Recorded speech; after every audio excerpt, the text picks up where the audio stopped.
Assalamualaikum warahmatullahi wabarakatuh. Nama saya Fitriani dengan NIM F1C219007, Program Studi Matematika Fakultas Sains dan Teknologi Universitas Jambi. Dalam video kali ini, saya akan menjelaskan tentang model regresi nonlinier dan pengaplikasiannya dalam software SPSS.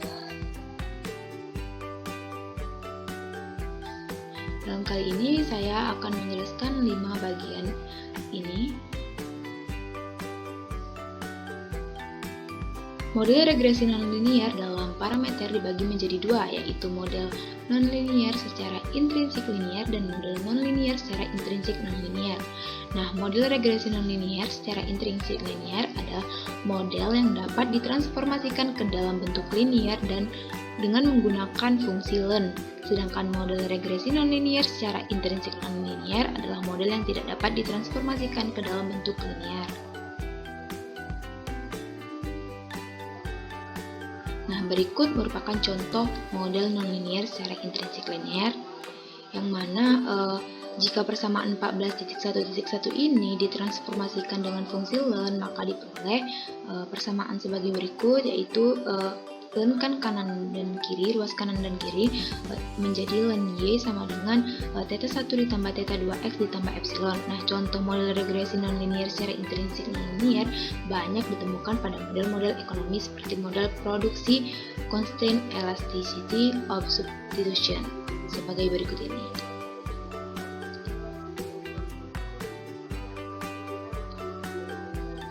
Nah, perbedaan model regresi nonlinier dan nonlinier dapat dilihat sebagai berikut. Yang atas ini adalah model regresi linier, sedangkan yang bawah ini adalah model regresi nonlinier. Nah, model regresi dikenal sebagai model regresi eksponensial dan sering digunakan untuk mengukur pertumbuhan suatu variabel seperti populasi, PDB, atau jumlah uang yang beredar.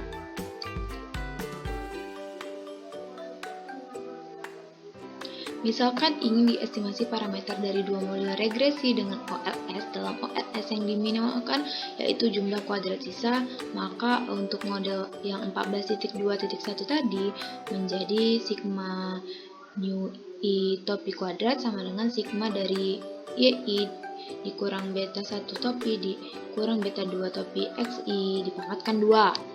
Nah, di mana beta 1 topi ini dan beta 2 topi adalah estimator OLS dari beta sebenarnya. Nah, bagian kanan ini adalah bentuk soalnya.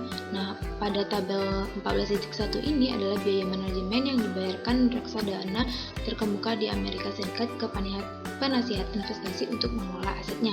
Biaya yang dibayarkan tergantung pada nilai aset. Semakin tinggi nilai aset bersih, maka semakin rendah biaya konsultasi, seperti terlihat jelas pada gambar 14.1.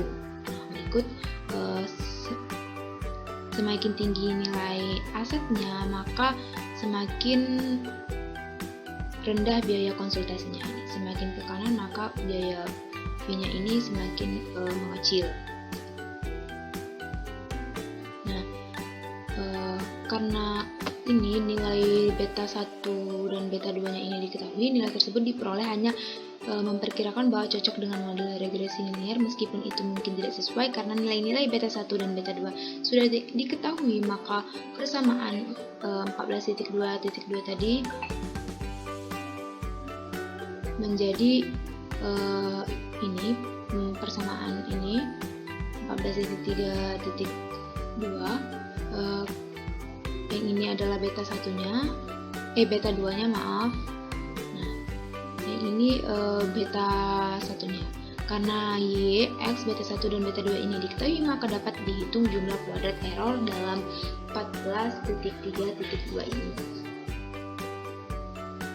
Nah, untuk memastikan bahwa nu 21 adalah jumlah kuadrat error terkecil yang biasa diperoleh, dipilih nilai lain untuk beta 1 dan beta 2, misalnya beta 1-nya 0,5 dan beta 2-nya 0,01, kemudian ulangi prosedur tersebut, didapat bahwa nu 2i sama dengan 0,073. Nah, jumlah kuadrat error ini jauh lebih kecil daripada yang diperoleh sebelumnya, yaitu 0,3044. Yang ini sudah dihitung secara otomatis tadi. Yang ini nilai yang diberikan, maka diperolehkan nu 2i ini sama dengan 0,3 Nah, dengan berulang kali percobaan akan didapat nilai yang menjamin jumlah kuadrat error terkecil. Selanjutnya adalah pendekatan untuk mengestimasi model regresi nonlinear ini terbagi menjadi 3, yaitu yang pertama adalah dengan metode perhitungan langsung atau trial and error, nah kemudian metode optimisasi langsung, serta metode iterative linearization.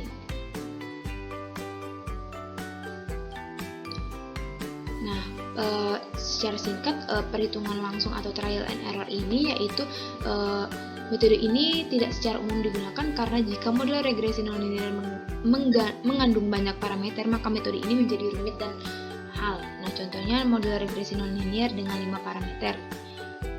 Kemudian tidak menjamin himpunan akhir dari parameter akan menghasilkan jumlah kuadrat error yang minimum absolut.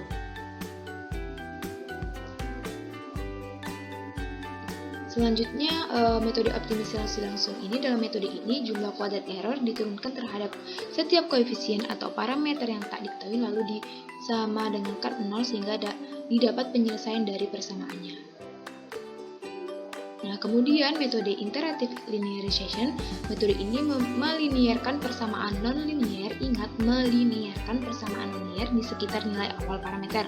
Nah, persamaan linear kemudian diestimasi oleh OLS dan nilai awalnya disesuaikan. Nah, nilai awal ini digunakan untuk melinearisasikan model. Nah, lalu mengestimasi dengan OLS dan menyesuaikan kembali nilai yang diestimasi. Proses ini berlanjut sampai tidak ada perubahan dalam nilai estimasi dari beberapa iterasi terakhir. Nah, teknik yang utama adalah Taylor series expansion dengan melalui 2 algoritma, yaitu iterasi Gauss-Newton dan iterasi Newton-Raphson. Nah, berikut adalah contoh soalnya. Berikut adalah data yang telah saya input ke SPSS, kemudian saya klik analyze dan regression, kemudian pilih curve estimation. Nah, ingat bahwa Y adalah variabel dependent dan X adalah variabel maka saat memasukkan ini tadi kita akan pilih Y masuk ke dalam dependent dan X masuk ke dalam variabel. Kita klik linear, terus kemudian kita klik kubik dan kuadratik, baru kita klik OK. Berikut adalah hasil outputnya. Nah, ini linear, kemudian ini kuadratik dan ini kubik. Nah, di sini kita akan pilih yang paling sederhana, yaitu ini koefisiennya. Nah, kemudian kita pindahkan ke dalam PPT kita dan kita interpretasi.